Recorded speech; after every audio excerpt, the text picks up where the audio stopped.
жарық қаламға әкелген адам, сақтап талай өсірген қатерден аман.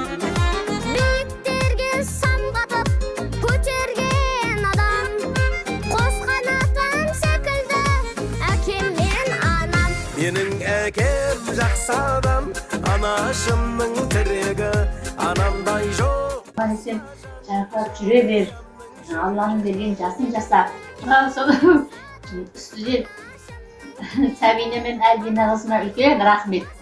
Солар осы жолдап, осы шашлыкты, тортты бізге арнайы жіберіпті. Жандарым, дендерің сау болсын, көп рахмет. Біздің жолымызды берсін жаным. Рахмет, бала шағаларым қызығын көріңдер. Алладан туған күніңіз құтты болсын, жасыңызда жас қосыла берсін, жасыңыз ұзақ болсын. Ағам екеуміз бірге қайтпаймыздар. Құда қаласа жүздеген тойын тойлай берейік ата. Құда қаласа. Құрметті әкешім, туған күніңіз құтты болсын. 12-ден кейін болды ғой туған күніңіз. Біздің үйде тойлау бұйырған екен биыл. Жасыңызға жас қосыла берсін, арамызда жарқырап отыра беріңіз, немеренің қызығын көріңіз, шөбереге жетіңіз құда қаласа. Мамам екеуміз әдемі қатаймыздар. Тек көргендеріңіз жақсылық болсын. Туған күннен туғанға аман-есен жете берсін. Тек жақсылыққа біздің үйге келе беріңіздер.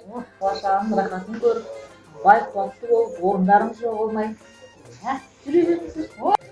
Бүгінгі келіп жеткен туған күніңіз құтты болсын, деніңіз сау болсын, әрқашанда өміріңіздің бақыт кетпесін. Апам екеуміз 100-ге жете беріңіздер.